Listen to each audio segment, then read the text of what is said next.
So, ito na naman tayo mga kaibigan. So, ito po, ililibot po kayo sa aming bahay.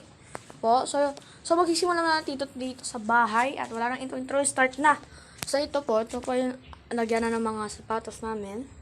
Kaya lang po, di pa ako nagpapahingit pinapakita ko lang po, tinuturo po kayo sa bahay namin. Ito po, yan po lahat yan. Yan, motor po namin yan. Yan. Tapos kakatapos lang kasi magsampay ni mama. Yan po yan.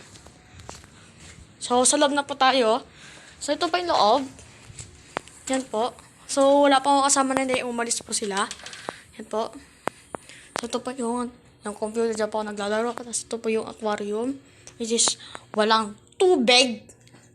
Yan po. Yan po, handa na namin. Yan po yung mga lagyan na ng mga books o notebooks. Dito rin po gumagawa ng assignment. Ko po tablet yan Dito rin po gumagawa din ng assignment paminsan-minsan. Tapos, dito pa paminsan-minsan dito rin ako natutulog. Tsaka dito rin po. So, yan po. Yan. So, dito na po tayo. Yan po yung pasukan. Ito na po. So, dito po nagluluto si mama. Tapos kapag nagpapaano kami.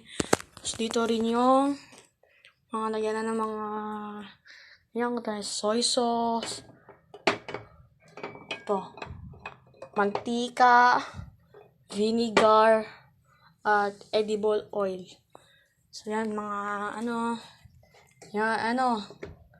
ito, magic sarap, asin, magic sarap ulit. Tapos, yan, ito po, yan po yung pinaglutuan. Yan po yung pinaghuhugasan ng mga plato. Tapos, ito po yung mga lagyanan ng mga pinaglutuan din. Yan po yun, yan. Yan din po. Yan, ito po yung basket. Yan. Tapos dito rin po yung mga lagyan ng mga kape.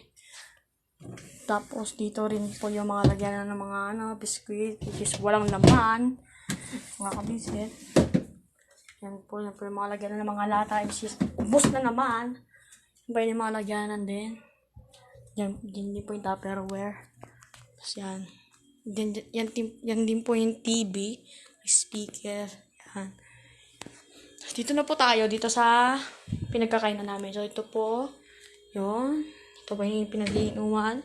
Tapos dito po yung nalagyan na ng mga bigas. Yan din po. Yan. Nalagyan na ng mga po yan. Tapos, ganyan. Yan. Ito po dito po kami kumakain. Tapos, dito yung ref. Which is, dito naman yung mga lagyan ng mga pwede ilagay sa mga freezer, yung mga ice pop, yan, marami po. Tapos dito na po yung mga lagyan ng mga, kapag dito kami nilalagay namin sinigang kapag yung yan po. Tapos dito rin po, lagyan po ito ng mga gamit lang din. So, wala naman gamit, ganyan lang po. Yan. Yan po, yan. Yan pa yung mga lagyan ng mga gamit. Ewan ko po, medyo nakakatago naman. Yan. Yan po yung blue na yan. Isa na po yung din yung mga lagyan ng mga plato. So, dito na po tayo. Dito po yung CR. Yan po yung pinagtututbrasyan. Tapos dito yung pinagliliguan. Yan yung ng mga babae. Iyan. Tapos ito naman yung iyan ng lalaki. Kasi may sinelas din. Hindi pinagbago, gano'n naman din. Sana, yan, so, yan na lang po. Yan lang muna po. So, bukas na lang po sa taas. Ituturo ko po kayo bukas sa taas. I-update ko na lang po kayo,